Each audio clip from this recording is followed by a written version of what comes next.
Testing 1. Testing 2. Testing 3. Testing 4. There Awesome. we go. We got it. Welcome to the next episode of our Testing podcast, where we talk all things fertility. I'm Toby Trice. I'm alongside Ian Stones, Michael Close, and we've got a very lovely guest today, Sheryl. Welcome to this podcast. Hello, how are you? Hi, I'm fine. How are you? We're very good. We're very good. Thanks for joining us today. It's really, really great to have you on our podcast. Pleasure. To talk all things male fertility. Yeah. And for those that haven't heard of you, Sheryl, do you want to sort of give us a little intro? Because, you know, you're a very important figure in the male fertility world. And not just Sheryl, Professor Sheryl. You know. Well, I started off my career as an academic research scientist, and my interest had always been in reproductive biochemistry. And then I got introduced to the wonderful world of IVF many years ago, which absolutely fascinated me.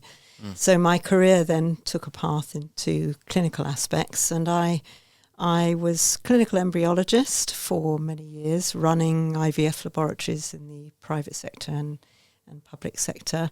And I noticed that male fertility was somewhat marginalised, which didn't really sit very well with me as a scientist, because obviously men contribute 50% to the embryo. So I decided to set up my own male fertility clinic, where we mainly do investigations for male infertility. And how long have you been running that now? So it's 16 years now, Wow. 2007. Wow. Fantastic. And how much has changed in those 16 years and kind of all those years since you first started kind of in your kind of medical kind of training and background? As much changed, do you think? I think people are generally a lot more aware now about male infertility. I think that's partly due to the expansion of the internet. I think people are very much sort of media aware as well. So I think things have changed a little bit. What hasn't really changed is the way in which male infertility is managed. And I think that's been very slow off the mark. And I think this is where we really have a lot of things that we need to work with. And that's why we're here. Exactly why we're here. Exactly why we're here. Yeah. That's what testing is all about, isn't it? Is kind of regenerating that buzz for making sure that us guys are checked properly.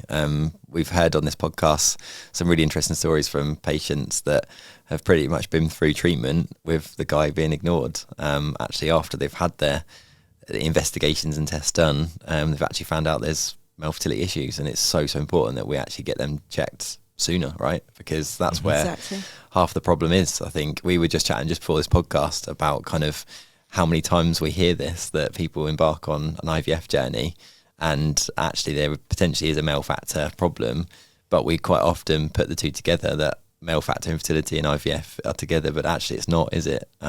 It isn't, and I think it's very different when you're looking at female reproductive health, because when females or women have issues, doctors generally tend to refer them to a female reproductive health specialist, a gynecologist, to actually investigate them properly. However, if there seem to be issues with male reproductive health, the sort of initial reaction is to immediately refer them to a fertility clinic, in other words, an IVF clinic, without any investigation at all. Yeah, it's really back to front, isn't it? Very, very back to front. And of course, they don't then end up in front of a male fertility specialist. They end up in front of a female fertility specialist. Exactly. Yeah. And they may be the best female fertility specialists in the whole world, but they really have very limited training in terms of male infertility. Yeah. So from your experience, kind of what gets missed then in that kind of process? You know, we were talking, as Toby said before we came in and started recording, about the important diagnostics that need to happen for men. The current system doesn't allow for that, does it really? So what gets missed? Everything. Okay, there we go. Big statement. There right we go. there. That's a real big one. But you know, Everything gets missed. If you're a guy in general Yes. practice, what should they happen? What should happen? Well, I think what people need to understand is that infertility is defined by WHO as a disease of the reproductive tract that will cause lack of pregnancy if couples have been trying consistently every 12 months without a conception, without a pregnancy. While we recognise diseases as being things that need to be investigated, we need to make this very important for the men as well. We need to investigate the man. Now, when we're talking about a disease state, we're talking about medical conditions. And therefore, men should be investigated for medical conditions. We know, for example, that one of the first things that happens if you're unwell is that your fertility declines. Because it's a waste of energy to be having children when you're not well biologically. Yeah, our physiology kind of protects that. Exactly. Protects our energy, Exactly. So it's essential that if a man knows that he has a problem with his fertility, that he should have his general health investigated. And he needs to acknowledge that if he has symptoms of anything, that something's not right, he needs to go to a doctor and get himself investigated. So it's almost like, and I've said this to men before, kind of a semen analysis, for example, because obviously that's the first basic test that a guy will have when he goes to a GP.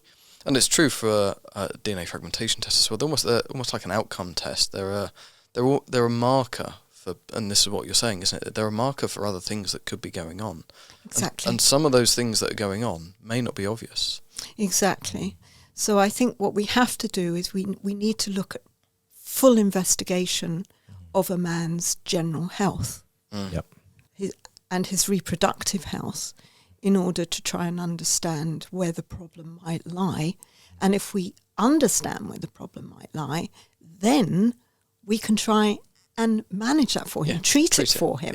Yeah. So that's why it's so important that we investigate the man. And when you say general health, what does that mean? So, a couple are listening to this, or a man's listening to this, his semen analysis is suboptimal. He thinks he's doing all right in terms of his health.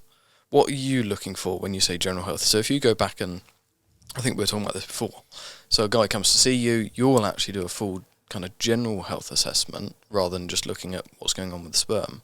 What are you looking at in terms of a man's general health that will be impacting his fertility? So there are a lot of things that can affect fertility. As I said, any underlying health condition. So we can look at something like congenital conditions such as hemochromatosis. We can look at conditions that might develop over time, such as diabetes or even congenital diabetes.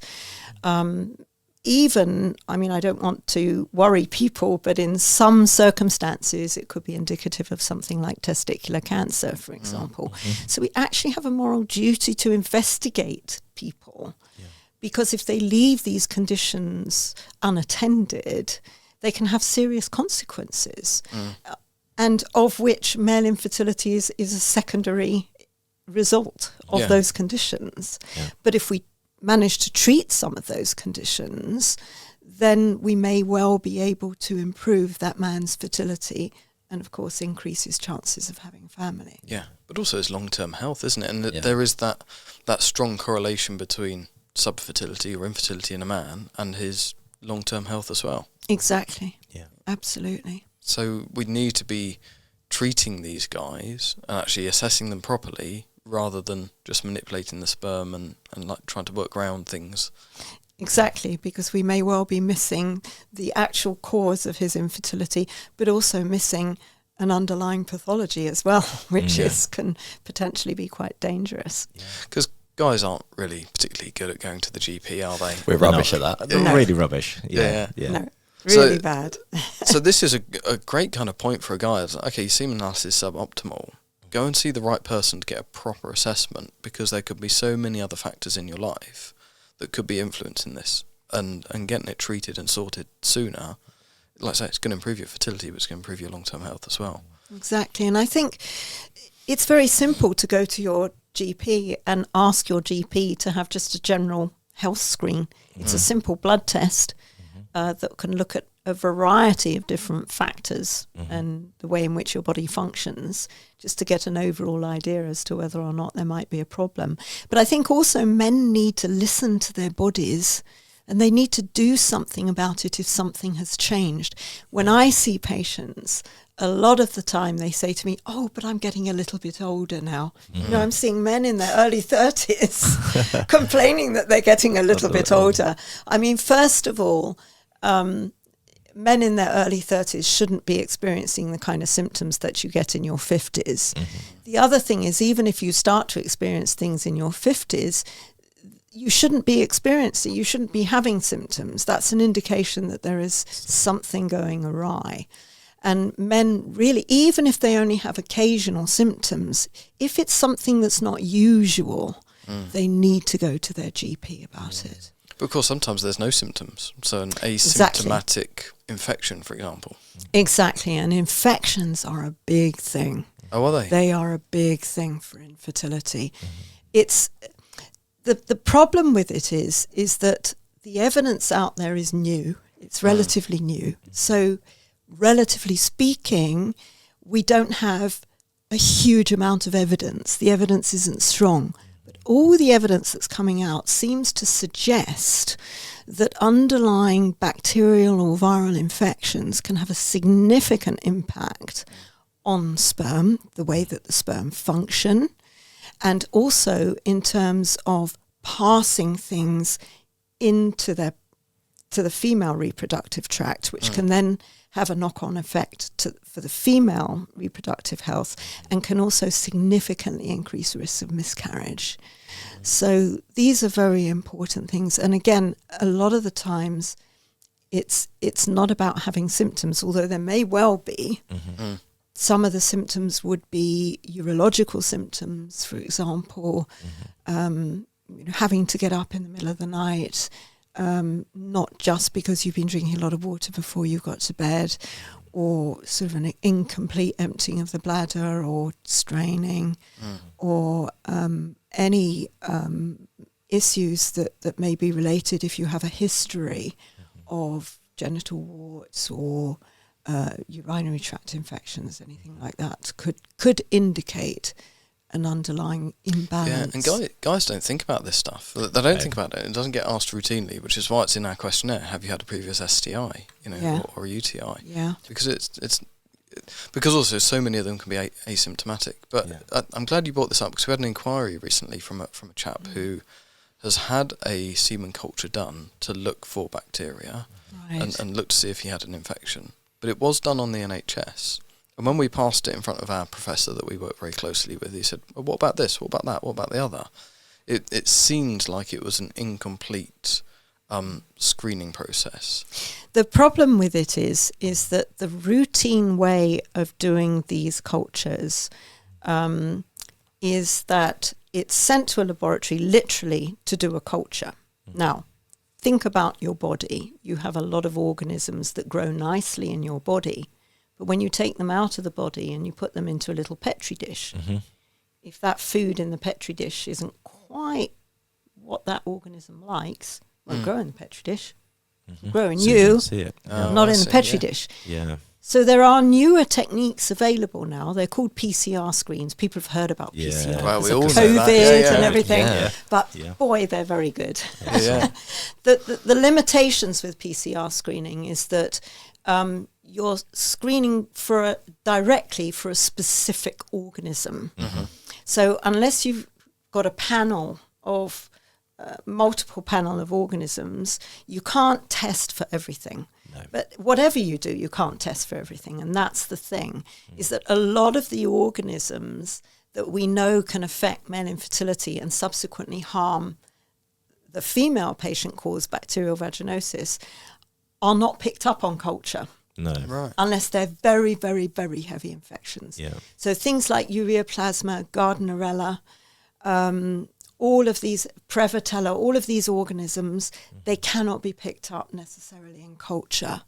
Oh, okay. So you really do need to do these PCR screens. Yeah. The problem with the PCR screens is that in order to validate them, you have to have a lot of positive controls to validate them. Yeah, right.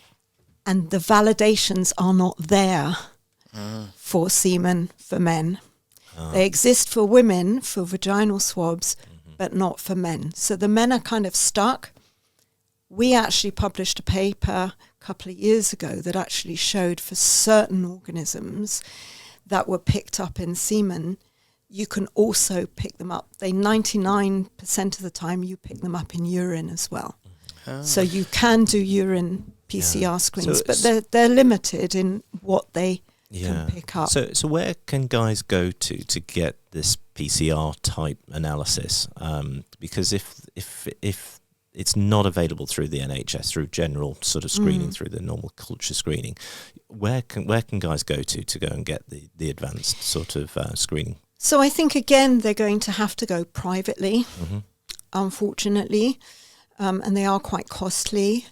But I think there are several urologists and gynecologists that will perform PCR screening. Okay. And I think as time goes on, hopefully we're going to see development of more efficient PCR screenings with better profiles. Yeah. I know they do provide some of these tests on semen in other countries, but I don't know whether they can be validated because the controls haven't been published. You know, there's libraries of PCR screens for vaginal samples, so those tests are properly validated. So we've got a bit of a gap, really, haven't we, in general screening, in general practice, really, and it's a matter of understanding where guys can go to, and it's normally from what you've just said is possibly a private sector analysis or a screening is possibly more worthwhile. Certainly if you've been trying to conceive for some time and still struggling to get over that line, and go and get some further advanced tests which may not be available on the NHS. Exactly. Okay. I think this is part of the moral of the story, is that men have to, unfortunately, they have to take a little bit of ownership of this themselves, and they have to do the research, and they have to go and find these things themselves, which is why this podcast is so fantastic. And often it's actually the partner who will do the investigations and work out what do I need, and then go and give hubby or whoever it is a nudge, the partner a nudge to say, actually, do you think we should do this? And actually, I think that's probably where we need to sort of nudge people in the right direction. That the NHS might not be giving you the full picture. They'll probably do a very good job for general health screening, but may not be as specific as they could be for fertility health. Yes, and I think, partly it's because of funding, but also it's because, and rightly so, that doctors will only really prescribe investigations for patients who have symptoms, and also where there's good evidence base. And because male infertility has only been investigated more recently compared to female infertility that's been investigated for thousands of years, we're very far behind in terms of the evidence that we have for male infertility. So when we do investigate for male infertility, it is not based on the strongest of evidence, but nevertheless, it doesn't mean that it isn't valid. No. And I think we also know that not all of the advanced tests, whether it be advanced semen culture or infection screening, are within the guidelines either. So we've got, very prominent guidelines, nice guidelines in the UK. But, if I look at the male fertility guidelines, they are failing in their age, first of all, in being, sort of revised. So a lot of the revisions get skipped because we don't really know what else to go in there. But I think what we know from the advanced diagnostics that are available, that have got some form of validation, that guidelines are still way behind what we know in the academic or the scientific world. So, it's a matter of looking out and saying what else is out there, and it may not be in the guidelines for NHS reimbursement, but it doesn't say that those diagnostics are not available. They are often available, but they're just not as visible as we'd like them to be. Yeah, and we also need to tackle the taboos really as well, don't we? We're talking very, very science and medical based here, but actually we always need to come back to the man and tackle these really honest taboos, because how many men out there, do wake up in the night for a pee, or they're straining, or they've got an ache in their testicle or whatever. And I've been there myself. I've ignored it for years. and was too embarrassed to go to a GP and say, my left testicle is a little bit achy. And it wasn't until kind of I was somewhat forced, shall we say, persuaded, and, you know, met Ian and Michael and the wonderful Jonathan Ramsey, that actually I figured out that was causing my infertility issue. So I think it's really important that on our podcast with the testing brand and everything that we're doing is to try and really, really empower men to actually kind of take ownership of their conditions or their symptoms, so that they actually go and seek the right people and get the right help and support, because actually there's some really, really great people in this space who are doing amazing things, and all this amazing research and science that's coming out that will only improve the more we empower men to actually take that action to get checked and tested, because ultimately we need more information, right, to validate these particular tests. But it is so important that guys get yourself checked. Absolutely. And don't be embarrassed, because I've been there. I know how difficult it is, but equally I know how positive the outcome can be afterwards. And I think, you know, the whole testing brand of what we created is tackling fertility together. We are one big team, one big family, one big group of people who really want to get the right outcome for every individual and couple out there. But we've got to start with kind of these taboos, because that makes the big difference, because without bums and seats in front of consultants, they'll never get diagnosed, right? And you need to see the right people to get that done. So I think that's my kind of like moral of the story of this part. I'm just trying to take the science bit back and actually put it into a human element. It's so powerful. But men have got to be brave, haven't they? They've got to be brave, and you know what some of the work that we're trying to do is to try and raise that awareness and say that there is more out there than just going to an IVF clinic. Sure.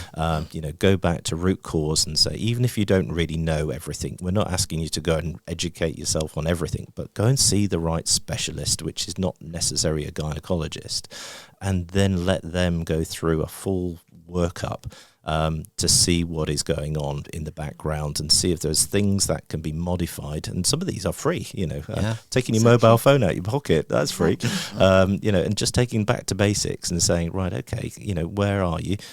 Where do you want to go? And this is the sort of type of ruling out what could be the root cause, and try and get you into a more positive male health, fertility health outcome. And I have to say, actually, if you listen to this podcast, chances are you've already done a semen analysis. There's a good probability that you already have if you listen to this. I can reassure you that if you've already done that, going to see a specialist to have a testicular examination, an ultrasound and some basic tests really is not that bad. And no matter what you might think of that, it really isn't as bad as going to do a sample, because that's definitely the most embarrassing thing I've ever done. So that's my 5 cents in there. Yes, I think that must be a very brave thing to do, I must say. Commend everybody when they are forced into that situation. But I think it's very important that you don't just wave your semen analysis results to every doctor and say, this is it, this is me, I've got great results, there's no problem with me, or I've got poor results and I need IVF. This is all wrong. It's all completely wrong. Your semen analysis is your first step. You then need to act upon it, because within that semen analysis may be clues in there as to what might be going on and causing the problem for you. It is not the answer. It is the first stage to try and unravel what's really going on, irrespective of whether you've got good sperm parameters or not. And the other thing that's very important about a semen analysis, which most people seem to completely ignore, including the doctors, is the fact that the semen analysis is not just about sperm. You know, most of the semen is not sperm. No. It's fluid. And where does that fluid come from? It comes from your male accessory glands. So if there's anomalies in your semen, in the fluid, that can indicate a real problem with your male accessory glands, which in turn can be causing the problem. Can we put male accessory glands in patient speak? We're talking testicles and prostate. Sorry, I do apologise. So they're the accessories. The main ones are your testes, obviously, because they're the magic places where sperm are made. But the accessory glands are your prostate and your seminal vesicles. There we go. Those are your male accessory glands. Sorry about that. That's all right. I can imagine people Googling. I'm thinking, I know quite a bit, but I'm not entirely sure. Your accessories. Yeah, my accessories. Your accessories. So in terms where of the water's added. But that's where you're going to get issues with pH and maybe volume, viscosity. Yeah. And they're the ones that often, like say, get overlooked. Yeah. And Debris. pH is a really good indicator of infection, isn't it, or blockage? Yes, exactly. And volume, all of that. Yeah. And of course, so much of this is potentially treatable. Yes. This is the other point, isn't it? It's like, men are really scared to get these assessments done because they're worried that is then their fertility, that's their masculinity, that's their ego.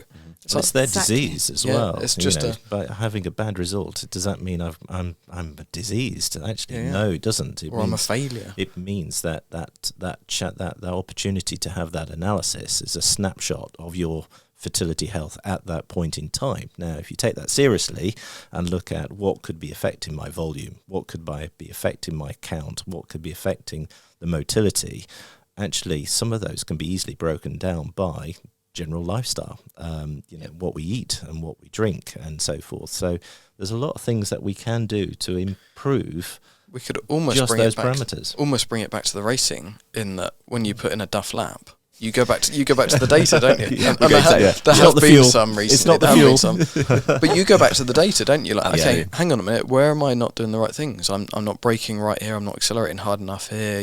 We tweak the car a little bit, and then it performs better. Yeah. It's the same with sperm, isn't it? It is, because if you look at a car, it's not just about the speed you're going. It's about the engine. It's about the brakes. It's about the fuel and everything. So it's everything has to be in tip-top shape if you're going to get the best result. Correct. Yeah. So if you want to have a child, you've got to not just focus on one thing and say, okay, that's my problem.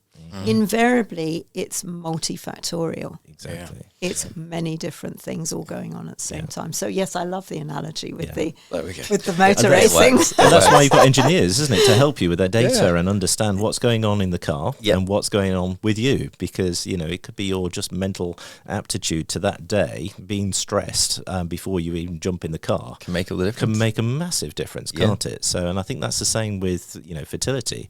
If a guy is completely stressed out and not performing very well, chances are his semen parameters are going to be pretty poor as well. So are we saying Sheryl is actually a sperm engineer? I think she is. She's a data engineer. We've rebranded Sheryl. She's our clinical data engineer for male fertility. Rename the clinic. I like that. Sperm engineers. I just want to pick up on one other thread that kind of came here, is obviously how far you can get with the NHS as a man, which unfortunately is very limited, and the pathway tends to be to IVF. Something we hear a lot is the cost of doing these assessments. Yeah. Because obviously a lot of people, finance is an issue, and they will go through NHS because they need the funding and the support. I think trying to change people's mindset around the cost of these investigations. Yes, it might cost you several hundred, maybe £1,000 in total, but isn't that a good investment to actually optimise the sperm and potentially negate the need for IVF, do you think? Well, I think so. I mean, it's easy for me to say because I'm not in that position where I'm, sorting myself out for my fertility, although I've had my own problems in the past. But I do understand that not all IVF is carried out on the NHS. A lot of people have to pay privately for IVF treatment. 60-70%, actually. Yeah. Yep. And when you think of the cost of doing that, which is anywhere between £5,000 and £10,000 a cycle, where you're investing at least three or four cycles, compared to the cost of maybe £1,000 or completing all the assessments, if it's able to improve your sperm quality and improve your chances of natural conception significantly, or even to improve your outcome with IVF treatment, you are going to be saving yourself, firstly, a huge amount of emotional stress by having to go through multiple failed cycles of IVF, or months and months and months of trying to conceive with or without miscarriages that are really, really emotionally devastating. So in that way, I don't think you can compare No. it. And obviously, when you do these tests and investigations, no one can guarantee that you're going to be treated. No. No one can guarantee it. But if it gives you a good chance, as good as, if not better, than trying for all the hassles involved with IVF. I mean, it seems to me like it's a no-brainer, but, you know, obviously one has to look at everything. You have to look at the whole big picture and what the benefits and advantages are. Yeah. I always try to think about it as a bit of equality, really, because female, you know, women will get investigated thoroughly for, Yes. you know, for fertility. So why shouldn't men? I think that's the bit that we should really think about, is why shouldn't men get thoroughly investigated beyond the semen analysis? And I think that is the key crux of this, is that if we have got those diagnostics, they are available, but they may not be funded by the NHS. But often they are increasingly being funded by insurance companies, health insurance companies, that may be offered through their employer schemes. So it should certainly be investigated whether you have got health insurance to cover some of the investigations or diagnostics, rather than just looking at the treatment side of an IVF cycle. So, and if you can do that, then, you know, seeing somebody like you, Sheryl, or, you know, a urologist, for example, could actually unlock what those issues are, and actually go on the path of the right, you know, treatment options that are available. So Yes, and I would also go back to the beginning again here by saying that, you know, if you do have fertility issues, that if you have a health issue, you have to do something about it. You can't leave it and not investigate it. It just doesn't make any sense. no. So I think we do definitely need to make sure that men are fully evaluated when there's any issue concerning infertility. I think the other point there is, you know, you talk about kind of measuring or assessing the men and the women equally.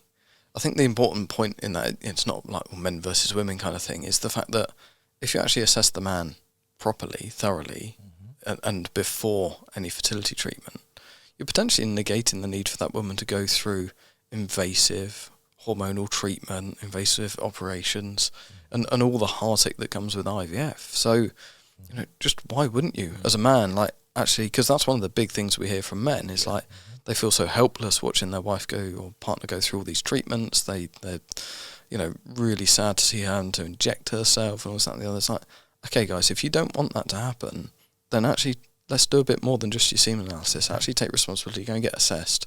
There is so much more out there for you. Get yourselves in the best possible place, and it could negate a lot of heartache. Yeah, absolutely. And also, we mustn't forget that 50% of infertility is contributed by a male factor. Mm-hmm. Yep. So that's 1 in 2 chaps. Yeah, it is. I mean, it's quite important statistics, isn't it, really? It is 1 in 2. You know, it takes 2 to tango. Don't just test one side, you need to test 2. So, you know, I think it's, you know, testing 1, testing 2. That's really the you know, test her, test him. I think that's really, you know, the crux of the matter. And what we've tried to do over the last, you know, 2 years, 3 years or something like that. 2 years, we're coming up to 2 years, coming up to 2 years, Wow. is to try and simplify that process, and by asking the questions that we should be asking at general practice, which often are missed, and they're often missed in fertility clinics as well. Just general background health recommendations, but it's got to be supported by, you know, full other evaluations, investigations, laying on hands, as Jonathan would say. You know, checking whether everything's in order. An ultrasound could be very useful. Make sure all your tubules are working correctly in the right order, and there's no signs of varicocele. We haven't touched on varicocele, have we, today? But, you know, just those simple things, blood tests, hormone profile checks, infection checks. These are all basic stuff, really. But why do we not do them? That's the big question. And it's just about guys being brave enough to say, actually, can I get all that done, please? That's really what we should be doing, and then just rule it out and get the proper advice. Yeah, and then if you need IVF, because ultimately there will be patients that will still need to go through and embark on an IVF journey. I think from my own experience, if you've done everything leading up to your first cycle, you're increasing your chances by a considerable amount. You just explained there 50% is male factor. But it just seeing your partner go through what they have to go through for an IVF process is really tough. It's really tough, and certainly through my diagnosis, I felt huge shame and guilt that I didn't get checked sooner. Now, I wasn't aware of all this before, so I can't really blame myself. And in hindsight, I would have absolutely had them done before IVF. But I think if people listen to this and they are thinking of IVF as their next route, but haven't yet had the full investigations done on the man, get those done, because at least then if you do need it, and whichever outcome comes after that, at least you can be rest assured that you've done absolutely everything in your power to give you the best possible outcome. And I think that's really, really important. And certainly when me and Katie was going through the sort of the peak of our journey, and once I had my diagnosis and I had my surgery for the varicocectomy, we had this really deep conversation that actually if we was then going to be childless not by choice, we could live our lives knowing that we have put everything we could possibly do so into it. I'd hate to sort of fast forward the clock in 10 years' time and think, do you know what, I wish I'd have actually put that behind me and got myself checked out properly, because that would have eaten me up over a long term. And so coming back to what I mentioned earlier about kind of ending the stigma and taboos, this is life-changing for the better or worse, potentially. And if we get everything done prior to any further treatment, and we get that equality back between men and women, then the outcomes for people moving forward mentally are in a far stronger position, and that is with whether or not they've had success and had a child, or they've been childless not by choice. And I just think that's a really important point, because so many of us kind of exclude that. Oh, I'll get checked another week, or I don't need to take my phone out of my pocket, or I don't need to worry about my diet and lifestyle, and I'm okay because my semen analysis was okay. My semen analysis was pretty all right, but actually had an underlying problem. And if I didn't get that checked, then Oliver wouldn't be here today. So I'm grateful of all the sort of medicine and all this practice that goes on. But it's so important that you do not leave a stone unturned. I think that's, you've absolutely hit the nail on the head with that one, I think, Toby. And I think that's so true.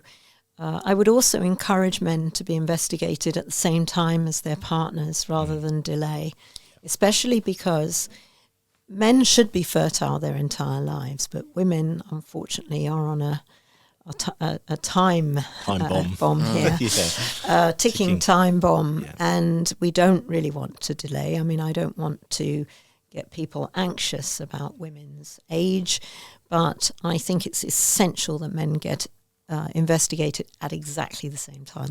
Yeah, because actually I've had many conversations now with couples or with men, and you look at because you've got to take everything into account, and the woman's age and the woman's health is also an equal part to play in all of this. But if you've got a woman who's 42 and her egg reserve is very, very low, and the guy maybe is 43 or 40, maybe whatever, you're like, okay, great, we would love to run these advanced diagnostics for you, and we'd love for you to see a urologist, but that's going to take time. It might take 6 months, it might take a year, even if you go privately, especially if you need varicocele embolization. You've then got to make a call. You might not actually now have the time to do that because your partner's 42 and you need to do your IVF within the next 3-4 months. Yes. So, which actually kind of leads me into a question I had for you, Sheryl, which is, of the patients that you see, do you see many that are doing this as a preconception thing, or do you actually end up seeing a lot of people that are 2 or 3 IVF cycles down and now like, what's going on? I see all of it. I see all of it, and I see... What's really frustrating to me is that I do get sort of very anxious people calling me up and saying, we want to see you because we've got our IVF treatment in 3 weeks. And we want to make sure that we're doing everything we can so that this time it works. It's like the nth time we've had IVF treatment. Oh, that's really sad. And so what I say to people in those situations is, have your IVF treatment. When you're done with your IVF treatment, come and see me. I want to try and sort you out if it doesn't work again. because there isn't anything you can do in 3 weeks. No. The other issue, obviously, is with the woman's age, and this is a big factor. Obviously, women in their late 30s, what we try to do is say, okay, this is going to be 3 months minimum. Well, we do the investigations, we manage you as much as we can in that 3 to 4 months. But in the meantime, you get yourself seen at the IVF clinic so that 3 to 4 months, hopefully you'll be as good as you can be, but go and have IVF. Yeah. So it's about optimization, isn't it? It is about optimization. Whilst people are waiting Yes. for an IVF cycle, because inevitably, clinics don't want to put patients off. Patients don't want to be put off either. But there's so much that I think you can do in that lead up time before that IVF cycle, and we know that already through things. And I think one thing, what we were talking about earlier on about age and female age, it's also right that male age has a profound factor on probably advanced factors, more genetic factors or DNA factors, rather than the ability to produce a good semen analysis. So I don't know if you want to comment on that, age-related male factor. Yes. This could be another podcast. Cheryl lit up there, didn't she? Come on, Cheryl. But maybe briefly on this one. Yes, I think, there is clear evidence that as men age, they get into their mid-40s, sperm quality deteriorates. Now, I'm not necessarily talking about the things that you see under the microscope, but it's the molecular factors, the DNA, the genetic integrity of the sperm. We know that significantly deteriorates over time. And more insidiously, damaged DNA can lead to increased risk of miscarriage. If an older man is with a much younger partner, the eggs of that younger partner can to some extent repair some of that DNA damage, but if they're with an older partner, that's not necessarily going to be the case. And there have been increased incidences of various conditions in the offspring from older men as well. So that's more evidence that's coming to light as well. So men should not delay trying to have a family. Equally, women, we know, try not to delay. But they need to recognise that once they get into their mid-40s and older, things are not necessarily going to be as good as they are when they're younger. I'm aware of that. I'm 45 and things aren't as good as they used to be. That's got nothing to do with my sperm, just my back and all your ailments. my weight gain and goodness knows what else. Yeah. And I was only listening to Ron Gilbert last night on Comedy Central. There was his book of John, and it was some hilarious sketches about men getting slightly older and volume becoming less and less and less. I mean, it's hilarious. It really was, but it's true. We don't function as well when we get as old as when we were younger. So look at the young one in the Look at corner. the young man. I'm grinning. I've got a bit of age of my tongue. He's like, I can't wait to hear his 40 something. Yeah, exactly. But no, so we've got an article on our website actually about age, and it was a really interesting one to write. And what I remember when I wrote that is how when an old man or an older man, maybe in his 60s, 70s, and some 80s, father a child, it's all over the news. Oh my God, I can't remember who it was now, but loads of them have done it. Like, isn't that amazing? Look at these men that can father children in their 80s. It's like, that's not actually a good message to be putting out, because that child is at genetic risk of certain conditions because of the aging DNA. Exactly. But it's just making men think, well, it can't ever be me because it's never the man, and me getting older clearly doesn't affect my sperm. So, hey-ho, I'll crack on. Well, there's similar things when women are in their mid-40s having children, and everyone thinks this is wonderful, but it's so rare. It's really rare. But as you say, I think the most important thing is to think about the welfare of the child, the health of that child born from a sperm from an older person, and the fact that they may not live to see that child grow up, which is another important thing. You want to be running around with your kid and playing football with them. Yeah, too right. So it's about being a healthy father, not just being a healthy sperm. Exactly. Sort of man. Yeah. So I think the moral of today, or the moral of the story of this podcast, is get yourself checked thoroughly.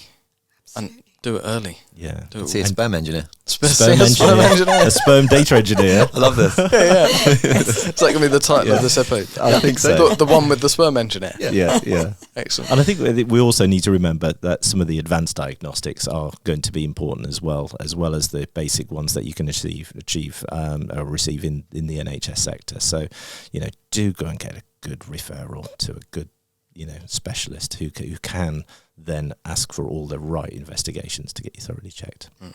Sheryl, thank you so much for joining us today. I know how incredibly busy you are.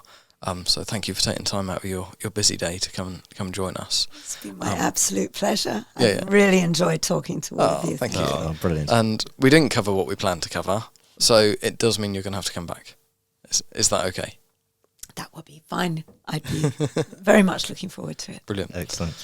Thank you everyone for listening in. Thank you again, Sheryl Homa from Andrology Solutions. Go to our website, check out our portal, our free questionnaire, and we got some very exciting news, possibly on advanced diagnostics that at the time of recording are coming very, very soon. So, Absolutely. Watch this space. Thank you everyone. Take care.